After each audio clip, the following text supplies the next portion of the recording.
اصل بات یہ سب ذمہ دار ہیں، ہم سب ذمہ دار ہیں بہت خوبصورت کہ بات۔ خدا را ہم کچھ ایسے لوگ سوچ بیدار کریں جس سے یہ ملک جو اللہ تعالیٰ نے ہر نعمتوں سے نوازا ہے، کسی چیز کی کمی نہیں ہے، تو کب اس پاکستان کو ہم اس ترقی کی طرف گامزن کریں گے؟ بہت اچھی بات کی شبیر صاحب، مجھے ایک بریک کی طرف جانا ہے، اور شبیر قائم خانی صاحب نے جو بات کی نا، ہم سب ذمہ دار ہیں، ہم سب ذمہ دار ہیں، اپنے اپنے گریبان میں جا کے سمجھ جائیں گے آپ کیوں ذمہ دار ہیں۔ بریک لیجیے۔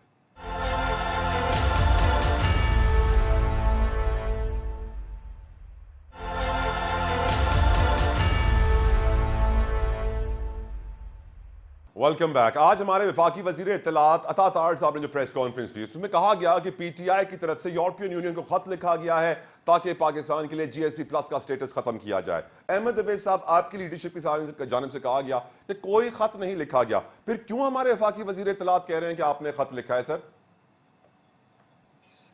میں آپ کو کیا بتاؤں، یہ جس طرح انہوں نے یہاں بات کی ہے کہ جی خط لکھا ہے اور خط نہیں لکھا گیا، آپ اگر تھوڑا سا پیچھے چلے جائیں، 9 مئی کے جب واقعہ ہوا تو اس کے 2-4 دن کے بعد اس وقت کے پرائم منسٹر، جو آج بھی پرائم منسٹر ہیں، شہباز شریف صاحب نے باقاعدہ ٹی وی کے اوپر ایک سٹیٹمنٹ دی، ان کے باقاعدہ منہ سے نکلی سٹیٹمنٹ کہ انہوں نے دیکھیے یہ خیال نہیں کیا کہ لیجنڈ جہاز جو تھا ایم ایم عالم کا، جسے انڈیا کے اتنے جہاز گرائے گئے تھے اور وہ اتنا بڑا ہیرو کا جہاز تھا، اس کو بھی جلا کے خاک کر دیا۔ اسی سٹیٹمنٹ کو آئی ایس پی آر والوں نے بھی سیکنڈ کیا اور انہوں نے بھی یہ سٹیٹمنٹ دی، لیکن حقیقت کیا تھی؟ کہ حقیقت یہ تھی کہ وہ جہاز جو ہے وہ کراچی کے میوزیم میں آج بھی محفوظ پڑا ہوا ہے۔ اوکے، تو اسی طرح سے یہ بھی سٹیٹمنٹ ہے۔ یہ تو بڑا یہ انفارچونیٹ ہے کہ ہم اس حد تک آگے نکل جاتے ہیں کسی کی مخالفت میں یا کسی کے خلاف کوئی ایک سکور وننگ کے لیے پوزیشن میں آنے کے لیے، کہ ہم بھول جاتے ہیں کہ یہ حقیقت کیا ہے اور قوم کو اس سے کتنا نقصان ہوگا یا کتنا فائدہ ہوگا۔ ان والوں کو تو یہ ہمارے سروکار ہی نہیں لگتا۔ تو یہی سچویشن یہاں پر ہے، ہم یہ نہیں دیکھتے ہیں کہ آئی ایم ایف جو ہے وہ ایک بہت بڑی ہمارے پر لعنت ہے، اس کو کوئی نہیں سمجھتا۔ یہ میں کبھی آپ کے پاس وقت نہیں ہے ورنہ میں آپ کو اس کی ہسٹری بتاؤں گا کہ یہ بنائی کیسے احمد گئی۔ صاحب کے محسن نقوی کی طرح عطا تارڑ کو بھی وزیر اطلاعات اسی لیے بنایا گیا ہے کہ پی ٹی آئی کو اور آپ کو ٹارگٹ کیا جائے صرف؟ That is the only purpose of that's the only job description? That is the only purpose, اور ریوارڈ کیا جا رہا ہے۔ آپ دیکھیں نقوی صاحب کی بات سن لیجئے، نقوی صاحب نے 9 مئی کو آئی جی پولیس کو یا تو حکم نامہ ایشو کیا ہوا تھا یا ان کو پاس ضرورت نہیں تھی کہ اس کو روک سکتے کہ پورے پنجاب میں، لاہور میں کوئی کنٹینر، کوئی چیز، کوئی پولیس نظر نہیں آ رہی تھی۔ فیسیلیٹیٹ کیا گیا کہ تم پہنچو، جاؤ اور کرو، اور اس کے بعد جوڈیشل انکوائری بھی نہیں کرائی گئی، اور اس پولیس آفیسر کے خلاف، آئی جی پولیس کے خلاف کوئی کاروائی نہیں ہوئی، محسن نقوی کے خلاف کوئی کاروائی نہیں ہوئی۔ اصل میں تو سہولت کار تو یہ لوگ تھے اگر تھے، لیکن یہی میں عرض کر رہا ہوں کہ یہاں پہ جب اس انداز میں چلیں گے، حکومتیں اس طرح چلیں گی اور کسی ایک کو ٹارگٹ بنا کے اس کو ہدف بنا لیا، ایک کو، چاہے وہ عمران خان کی شکل میں ہے یا پی ٹی آئی کی شکل میں ہے، اور ملک کا ستیہ ناش کر دیا۔ جب ایسے چلیں گے تو نظام نہیں چلیں گے۔ نظام چلے گا کیسے؟ نظام چلے گا کہ آپ آئین کی حکمرانی کو تسلیم کریں، پورے ملک میں تسلیم کریں، ہر شخص کتنا بڑا ہے یا کتنا چھوٹا ہے تسلیم کرے کہ اس ملک میں یہ آئین جو ہے، اس کا ایک کاما فل سٹاپ جو ہے وہ 2 ہاؤس آف دی پارلیمنٹ کی 2/3 میجورٹی کے علاوہ تبدیل نہیں کیا جا سکتا۔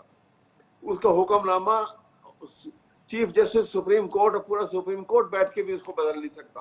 آئین has to be followed and every institution has to be subservient to the constitution۔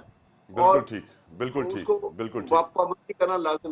جب یہ بنیادی چیزیں ہم چھوڑ دیں گے تو ہم انہی باتوں کے اوپر جائیں گے جو ابھی چل رہی ہیں۔ ٹھیک سر، یہ سب سے بڑا نقصان جو محسوس کر رہے ہیں آپ۔ ٹھیک سر۔ عظمیٰ کاردار صاحبہ، آپ کی نظر میں ہمارے فیڈرل منسٹر فار انفارمیشن نے بہت بڑا الزام لگایا پی ٹی آئی پہ، لیکن کوئی ثبوت نہیں دیا۔ ثبوت نہ دینا کیا اس بات کی نشاندہی کر رہا ہے کہ کوئی ثبوت ہے ہی نہیں؟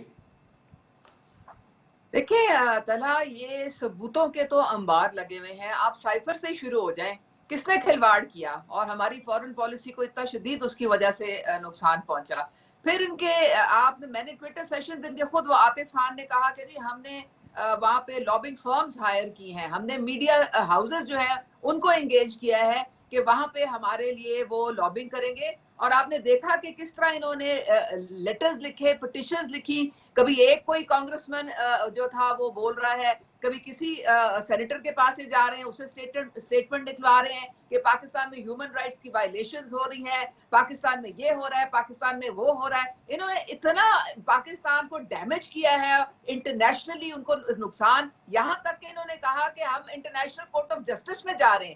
ابھی میں شہباز گل کو کل پرسوں جو تھی, میں کسی کے ساتھ بیٹھی تھی تو وہ کہانی سنا رہا تھا کہ سب پہنچے IMF کے دفتر کے بعد, ہم وہاں پہ بیٹھ کے تو پروٹیسٹ کر رہے ہیں. انہوں نے تماشا لگایا ہوا ہے, انہوں نے پوری دنیا میں پاکستان کو چلیں میرے سوال پہ آ جائیں میڈم میرے سوال پہ بھی تو آئیں, میرے سوال پہ بھی شرم آنی چاہیے ان کو شرم آنی چاہیے. انہوں نے پوری ایک جناب ویب سائٹ بنائی ہوئی ہے جہاں پہ یہ جا کے ایک تو پیسے مانگتے ہیں باہر والوں سے, اور پھر کہتے ہیں کہ یہ دیکھیں یہ آپ کا سینیٹر ہے, آپ کے علاقے میں یہ رہ رہا ہے, اس کے پاس آپ نے جا کے ای میل بھیجنی ہے اور اس کو کہنا ہے کہ دیکھیں آپ PTI کے حق میں بولیں اور کہیں کہ جی ہیومن رائٹس وائلیشنز ہو رہی ہیں. یہ کیا کر رہے ہیں پاکستان کے ساتھ؟ ان کو کوئی ہمدردی نہیں ہے.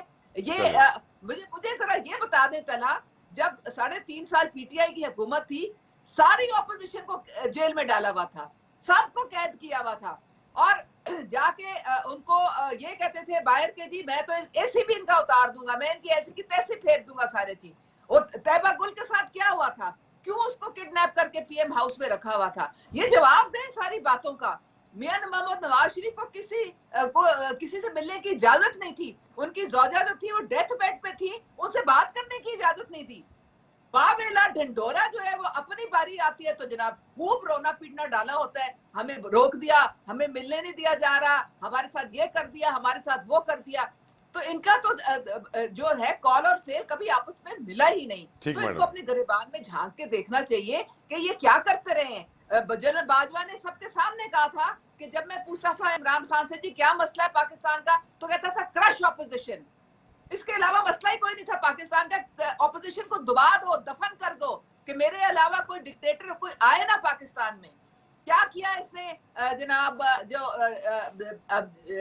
ISI کا جو لگنا تھا, DG ISI لگنا تھا, کیا کھلواڑ کیا وہاں پہ اس کے ساتھ, چڑھائی کرنے کا کہا, پھر کس طرح سے غیر آئینی طور پہ نیشنل اسمبلی کو ڈیزالو کر دیا. آپ مجھے یہ بتائیں ڈیپٹی اسپیکر کے تھرو غیر آئینی ساری حرکتیں تو انہوں نے کی, ابھی کیا باتیں کرتے ہیں. Point taken, thank you. اب مجھے یہ بتائیے قائم خانی صاحب, میرے خیال سے اگر MQM نے نا PTI کی کھل کے برائی کی ہوتی نا تو آج آپ کو بھی کوئی بڑی وزارتیں مل رہی ہوتی ہیں سر. اسی لیے آپ کو سائنس اینڈ ٹیکنالوجی ملتی ہے کہ آپ کھل کے PTI کی برائی نہیں کرتے. کیا کرے قائم خانی صاحب, کیوں نہیں کرتے؟ پہلی بات تو یہ کہ سائنس اینڈ ٹیکنالوجی کی وزارت کوئی چھوٹی وزارت نہیں ہے, اور جو آپ کہہ رہے ہیں کہ آپ سمجھ جائیں میں چھوٹا کیوں کہہ رہا ہوں. خیر بہرحال یہ کہ دیکھیں ہم نے ہمیشہ اپنے اصولوں پر بات کی ہے اور اپنے اس میں موقف بیان کیا اپنا. رہا سوال یہ کہ دیکھو ابھی میں سن بھی رہا تھا PTI کی بات کر رہے ہیں, ہم نے بات کی نا PTI ابھی اوے صاحب جو فرما رہے تھے, تو PTI کو بھی تو 3.5 سال یہاں ملے نا اس پاکستان میں حکومت کرنے کو. ان 3.5 سالوں میں یہ بات آپ تاریخ ریکارڈ اٹھا کے دیکھ لیں کہ جو PTI کے کہے ہوئے جو الفاظ یا لفظ ہیں جو انہوں نے اسپیچز میں جو کیے, جو خان صاحب نے باتیں کی, مجھے ایک بتا دیں کہ کسی ایک پہ امپلیمنٹ ہوا. انہوں نے کہا تھا کہ ہم 100 دن بعد آتے ہی ساری اس ملک کی تقدیر بدل دیں گے. وہ تقدیر ایسی بدلی کہ آپ دیکھیں کہ ملک کس پستی کی طرف چلا گیا. فیلئر نکلی سر, فیلئر نکلی. اچھا انہوں نے کہا کہ ہم 1 لاکھ نوکریاں دے دیں گے, 50,000 ہم گھر بنا دیں گے, کچھ نہ ہوا. ٹھیک ہے نا, ہرے پاسپورٹ کی ہم عزت کروا دیں گے, اور جو قرضہ اس ملک کے اوپر وہ IMF کے منہ پر ہم ماریں گے. اس قسم کی انہوں نے باتیں کی. بتا دیں اگر کوئی حل ہوئی ہو تو. آخر میں انہوں نے یہ کہا کہ بھینسیں پالو, کٹے کاٹو, گوشت بیچو, مرغیاں پالو, انڈے بیچو.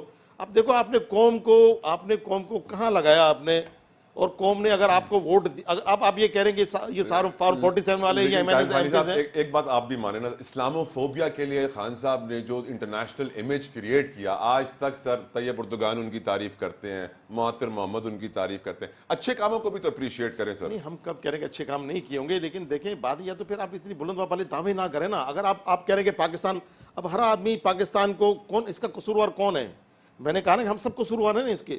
آپ ایک دوسرے پہ داریں. اگر 75 سالوں میں آپ دیکھ لیں کتنی مرتبہ اقتدار میں PMLN کتنی مرتبہ اقتدار میں آئی ہے, پاکستان پیپلز پارٹی کتنی مرتبہ اقتدار میں آئی ہے, نون لیگ. آپ کا بلند و بلند دعویٰ آئینی ترمیم کا پورا ہوگا انشاءاللہ. دیکھیں یہ جو ایگریمنٹ ہوا ہے, ابھی بہت سے لوگ کہتے ہیں کہ آپ نے جس طرح آپ نے ایک بات کی, بالکل مسکرا کر آپ نے بات کی کہ اگر آپ بھی برائی کرتے PTI کی تو پھر آپ کو شاید کئی وزارتیں مل جاتی. تو ہم نے وزارتوں کے لیے خدا نہ خواستہ ہم کسی کی برائی نہیں کرتے ہیں, ہم کسی کو گالیاں نہیں دیتے ہیں, ہم نے کہا ہم اصولوں پر بات کرتے ہیں.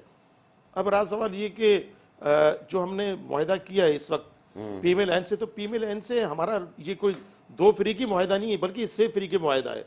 پاکستان پیپلز پارٹی سے پی ایم ایل این کا معاہدہ الگ ہوا ہے اور ہمارا الگ ہوا ہے. ہم نے 3 آئینی ترامیم پہ بات کی ہے اور ہمیں امید ہے انشاءاللہ تعالیٰ وہ بات کوئی ایم کیو ایم کی تھوڑی ہے, اس کا بینیفٹ ایم کیو ایم کو تھوڑی پہنچ رہا ہے, وہ تو پورے پاکستان کے عوام کو پہنچے گا کہ اگر آپ اختیارات اگر صوبے کو دے رہے ہیں اور صوبے ضلعوں کو دے رہے ہیں, ضلع ٹاؤنز اور یوسیز کو دے رہے ہیں, تو اس میں تو میں سمجھتا ہوں سارے ملک کی بہتری ہے. اور دنیا بھر میں ایسے ہی ہوتا ہے, جو کونسل ہوتی ہیں وہ اسٹرینتھن ہوتی ہیں. ہم بھی یہ چاہتے ہیں یہاں کی جو کونسل ہیں ان کو آپ مضبوط کریں, تو یہ ملک بہتری کی طرف چلا جائے گا. پینے کا پانی کا مسئلہ ہو, ایجوکیشن کا مسئلہ ہو, ہیلتھ کے مسائل ہوں, چاہے وہ سیوریج کے مسئلے ہوں, ٹرانسپورٹ کے مسئلے ہوں, جابس کے مسئلے ہوں, یہ تمام مسئلے اگر آپ بیٹھ کے سی ایم صاحب لا کر اپنی طرف تمام اختیارات, تمام پاور لا کے فریج کر دیں گے اور نیچے آپ ڈیلیور کرنے کو تیار نہیں ہیں, تو پھر مسئلے نہیں حل ہوں گے. تو ہم نے ایک بہت اچھا ایک پروگرام دیا ہے اور یہ میں سمجھتا ہوں شاید اس پہ ایگری کیا ہے پی ایم ایل این نے, اور آئی ہوپ کہ پی ایم ایل این اپنی جو وعدے ہیں اس کی وہ پاسداری کرتے ہوئے ان مسائل کو حل کرنے کی بھرپور کوشش کرے گی. ذوالفقار صاحب, ماشاءاللہ سے آپ کا نام اتنا خوبصورت ہے, مولا کائنات کی تلوار کا نام بھی ذوالفقار تھا جو صرف حق اور سچ کے لیے اٹھتی تھی. ذوالفقار صاحب, اس وقت دیکھا یہی جا رہا ہے کہ پی ٹی آئی کے خلاف محسن نقوی نے بڑا کمال ایکشن کیا, وہ چیئرمین پی سی بی بن گئے, ہوم منسٹر, دونوں عہدے ان کو مل گئے, جو تاریخ میں کبھی نہیں ہوا کہ چیئرمین پی سی بی کو کوئی فیڈرل منسٹری بھی ہو. ہم یہ دیکھ رہے ہیں کہ ہمارے federal minister for information press conference کرتے ہیں تو صرف اس لیے کرتے ہیں کہ پی ٹی آئی کی برائی کرنی ہے, ان کے اوپر الزامات عائد کرنے ہیں.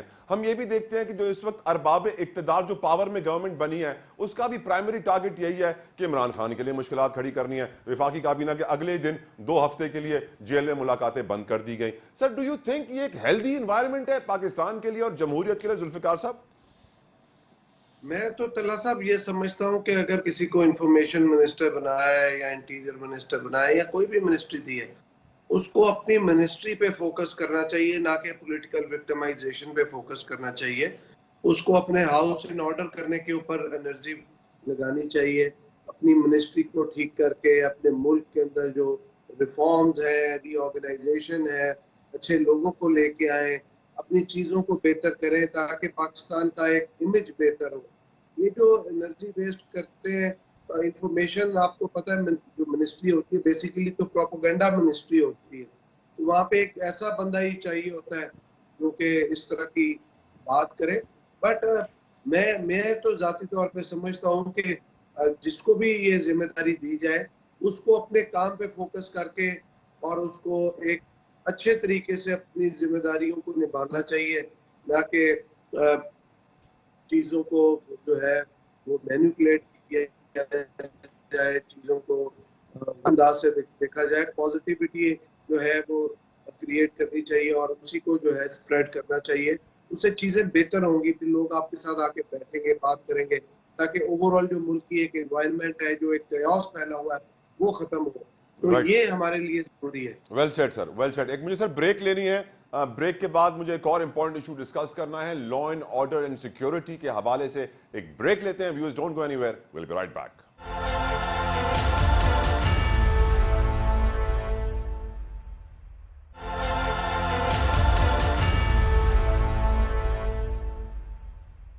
آج کی خبر یہ بھی ہے کہ آئی جی سندھ نے فیصلہ کیا ہے, حکم نامہ جاری کیا ہے کہ S S P C T D counter terrorism department Fida Hussain شاہ کے خلاف انکوائری کی جائے, تحقیقات کی جائے. الزام ان کے اوپر یہ ہے, کمپلین ان کے خلاف یہ آئی ہے کہ انہوں نے ایک تاجر کو حبس بیجا میں رکھا, گھر سے اغوا کرایا, ان سے بلینک چیک مانگا, کہا کہ اپنے اکاؤنٹ کا ایکسس دے دیں. یقیناً اس سے پہلے بھی ہم نے ایسی خبریں سنی ہیں کہ کراچی شہر میں جعلی پولیس پارٹیاں گھومتی ہیں, جعلی چھاپے مارتی ہیں پیسے والوں سے پیسے بٹورنے کے لیے. شبیر قائم خانی صاحب, میں یہ سوچنے پر مجبور ہوں کہ پیپلز پارٹی جو کچے کے علاقے میں جہاں کوئی بلڈنگ نہیں ہے, جو کنسٹرکشن نہیں ہے, خالی میدان ہے, وہاں سے ڈاکو ختم نہیں کر سکی, تو اس کراچی شہر میں جہاں میٹروپولس 2 سے 3 کروڑ کی آبادی, واحد تجارتی دارالخلافہ, یہاں سے کیا ختم ہوگا؟ یہاں تو پولیس والے خود ملوث لگ رہے ہیں. یور ویو سر.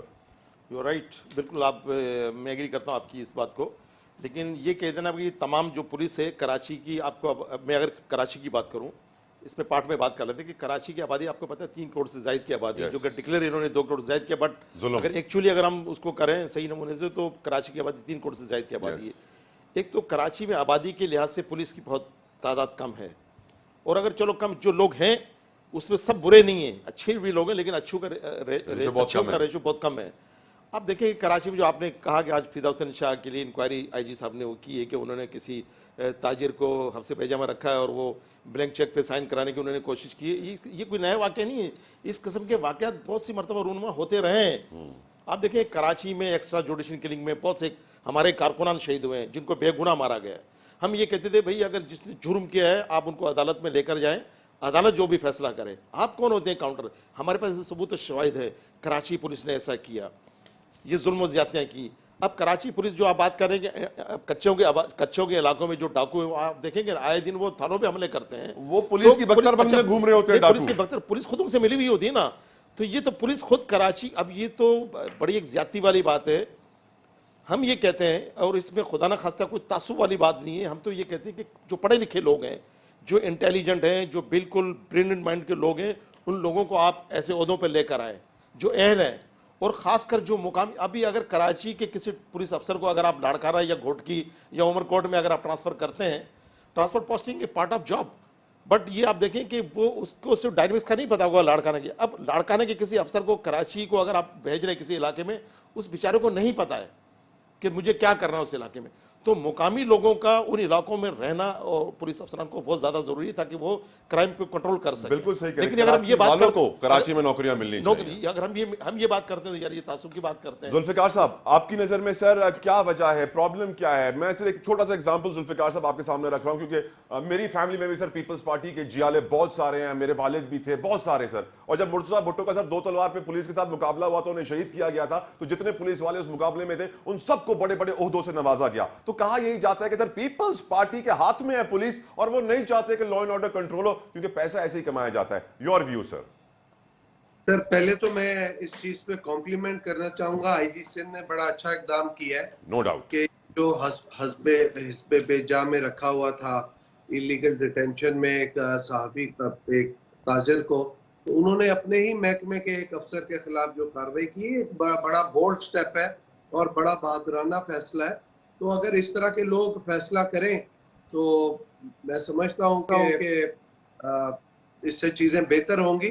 اور یہاں پہ جو پولیس کا محکمہ, they are servant to the state, they are not the servant to the people of some political party, so they have to take step.